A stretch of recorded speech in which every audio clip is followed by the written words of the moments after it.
ಇವತ್ತು ನಾನು ಯಾವ ಟಾಪಿಕ್ ಬಗ್ಗೆ ವಿಡಿಯೋ ಮಾಡ್ತಿದ್ದೀನಪ್ಪ ಅಂದರೆ, ಒಬ್ಬ ಪುರುಷನ ಪೆನಿಸ್ ಶಿಶ್ನದ ಸೈಜ್, ಅವರೇಜ್ ಸೈಜ್ ಎಷ್ಟಿರಬೇಕು, ಅಂದರೆ ಮಿನಿಮಮ್ ಸೈಜ್ ಎಷ್ಟಿರಬೇಕು ಅನ್ನೋದ್ರ ಬಗ್ಗೆ ವಿಡಿಯೋ ಮಾಡ್ತಾ ಇದ್ದೀನಿ. ಸೊ ನಿಮಗೂ ತಿಳ್ಕೊಬೇಕನ್ನೋ ಹಾಗಿದ್ರೆ ವಿಡಿಯೋನ ಸ್ಕಿಪ್ ಮಾಡದೆ ಎಂಡ್ವರೆಗೂ ನೋಡಿ. ಹಾಗೆ ಇನ್ನು ಯಾರೆಲ್ಲ ಹೊಸಬ್ರು ನನ್ನ ಚಾನಲ್ನ ಸಬ್ಸ್ಕ್ರೈಬ್ ಮಾಡದೆ ನೋಡ್ತಿದ್ದೀರಿ, ದಯವಿಟ್ಟು ಸಬ್ಸ್ಕ್ರೈಬ್ ಮಾಡ್ಕೊಳ್ಳಿ. ಪಕ್ಕದಲ್ಲೇ ಇರುವಂತಹ ಬೆಲ್ ಐಕನ್ ಪ್ರೆಸ್ ಮಾಡೋದು ಸಹ ಮರಿಬೇಡಿ. ಅಂದ್ರೆ ಏನು ಎಲ್ಲ ಪುರುಷರು ಇದ್ದಾರೆ, ಎಲ್ಲ ಜೆಂಟ್ಸ್ ಇದ್ದಾರೆ.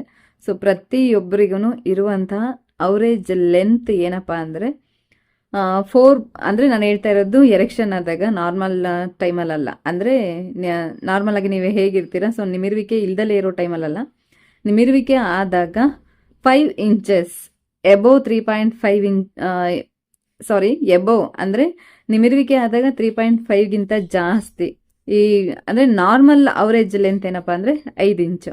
ಸೊ ಅದಕ್ಕಿನ್ನ 1 ಇಂಚ್ ಕೆಲವ್ರಿಗೆ ಕಮ್ಮಿ ಇರ್ಬೋದು, ಇಲ್ಲ 1 ಇಂಚ್ ಜಾಸ್ತಿ ಇರ್ಬೋದು. ಸೊ ಇದು ಪ್ರತಿಯೊಬ್ಬ ಪುರುಷನ normal penis average length.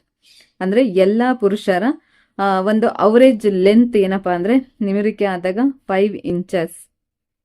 So in 1-2% ಜನಗಳಿಗೆ ಅಂದ್ರೆ ಒಂದು 2-3% ಜನಗಳಿಗೆ ಶಿಶ್ನದ ನಿಮಿರುವಿಕೆ ಆದಾಗ ಒಂದು 7 ಇಂಚಸ್ ಇರುತ್ತೆ. ಸೊ ಬಟ್ ನೀವೇನ್ ಅನ್ಕೊಂಡಿರ್ತೀರ ಅಂದ್ರೆ 7 ಇಂಚಸ್ ಇದ್ರೆ ಹುಡುಗಿಯರಿಗೆ ಇಷ್ಟ ಆಗುತ್ತೆ ಅಂತ.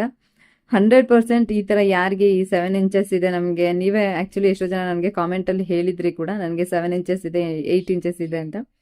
100% ಯಾರಿಗೆ ಈ ತರ ದೊಡ್ಡದು ಶಿಶ್ನ ಇರುತ್ತೆ ಅಲ್ವಾ, ಸೊ ಅವ್ರ ಹತ್ರ ಯಾವ ಹುಡುಗಿನೂ ಸೆಕ್ಸ್ ಮಾಡಿಸ್ಕೊಳಕ್ ಆಗಲ್ಲ. ಏನಕ್ಕಪ್ಪ ಅಂದ್ರೆ ಅಷ್ಟು ಉದ್ದ ಮತ್ತೆ ದಪ್ಪ ಇದ್ದಾಗ ಏನಾಗುತ್ತೆ ಅಂದ್ರೆ ಅದು ಸೆಕ್ಸ್ ಮಾಡುವಂತ ಟೈಮಲ್ಲಿ ತುಂಬಾ ಅಂದ್ರೆ ತುಂಬಾ ಪೇನ್ ಆಗುತ್ತೆ. ಸೊ ಅದು ಹುಡುಗಿಯರಿಗೆ ಇಷ್ಟ ಆಗೋದಿಲ್ಲ. ಬಟ್ ನೀವ್ ಅನ್ಕೋತೀರಾ ಉದ್ದ ಇದ್ರೆ ಇಷ್ಟ ಆಗುತ್ತೆ ಅಂತ. ಇವಾಗ್ಲೂ ಕೂಡ ನನಗೆ ಪ್ರೆಸೆಂಟ್ ಹುಡುಗರೆಲ್ಲ ಕೇಳ್ತಾ ಇರೋದು ಏನಂದ್ರೆ, ನಮ್ಗೆ ಶಿಶ್ನದ ಸೈಜ್ ಕಮ್ಮಿ ಇದೆ ಅನ್ಸುತ್ತೆ ಅಂತ. ಯಾವಾಗ ಕಮ್ಮಿ ಇದೆ ಅನ್ಸುತ್ತೆ ಗೊತ್ತಾ ನಿಮ್ಗೆ?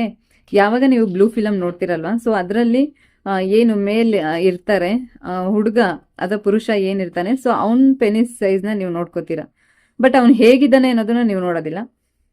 ಮತ್ತೆ ಇನ್ ಕೆಲವ್ರು ಏನಂದ್ರೆ ತುಂಬಾ ದಪ್ಪ ಇರ್ತಾರೆ ಅಲ್ವಾ, ಸೊ ದಪ್ಪ ಇರೋರ್ಗೆ ಏನಾಗುತ್ತಪ್ಪ ಅಂದ್ರೆ ಈ ಶಿಶ್ನದ ಸುತ್ತಮುತ್ತ ಅಂದ್ರೆ ಸುತ್ತ ಇರುವಂತ ಸ್ಕಿನ್ ಏನಾಗುತ್ತೆ ಅಂದ್ರೆ ಫುಲ್ ಫ್ಯಾಟ್ ತುಂಬಿಕೊಂಡು ಏನಾಗುತ್ತಪ್ಪ ಅಂದ್ರೆ ಅದೇ ದಪ್ಪ ಕಾಣ್ತಾ ಇರುತ್ತೆ. ಅವಾಗ ಆ ವ್ಯಕ್ತಿಗೆ ಏನ್ ಅನ್ಸುತ್ತೆ ಅಂದ್ರೆ ನಮ್ಮ ಶಿಶ್ನದ ಸೈಜ್ ಕಮ್ಮಿ ಇದೆಯಾ ಅಂತ ಫೀಲ್ ಆಗುತ್ತೆ. ಬೇಡ, ಬೇರೆಯವ್ರು ನೋಡಿ ಕೊರಗೋದು ಬೇಡ.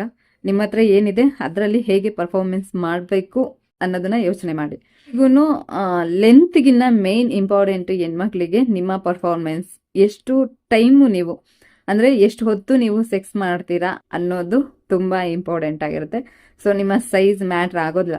ಇನ್ನು 1-2% ಜನಕ್ಕೆ ಅಷ್ಟೇ, 1-2% ಅಲ್ಲ, 0.1% ಅಥವಾ 1% ಜನಕ್ಕೆ ಮಾತ್ರ ತುಂಬಾ ಅಂದ್ರೆ ತುಂಬಾ ಚಿಕ್ಕದ ಶಿಶ್ನ ಇರುತ್ತೆ. ಅಂದ್ರೆ ಎರೆಕ್ಷನ್ ಆದಾಗ 1 ಅಥವಾ 2 ಇಂಚ್ ಎರೆಕ್ಷನ್ ಆದಾಗ. ಸೊ ಅದಕ್ಕೆ ಮೈಕ್ರೋ ಪೆನಿಸ್ ಅಂತ ಹೇಳ್ತಾರೆ. ಸೊ ಇದು ಯಾರಿಗೂ ಇರೋದಿಲ್ಲ, ತುಂಬಾ ರೇರ್. ಯಾರು ದಯವಿಟ್ಟು ಕೊರಗಕ್ಕೆ ಹೋಗ್ಬೇಡಿ. ಪ್ರತಿಯೊಬ್ಬರಿಗೂ ಎಲ್ರಿಗೂ ನಾರ್ಮಲ್ ಲೆಂತ್ ಅಂದ್ರೆ ಒಂದು ಹುಡುಗಿಗೆ ಸೆಕ್ಸ್ ಅಲ್ಲಿ ಸ್ಯಾಟಿಸ್ಫೈ ಸಿಗುವಂತ ಲೆಂತ್ ಪ್ರತಿಯೊಬ್ಬ ಹುಡುಗನಿಗೂ ಇರುತ್ತೆ.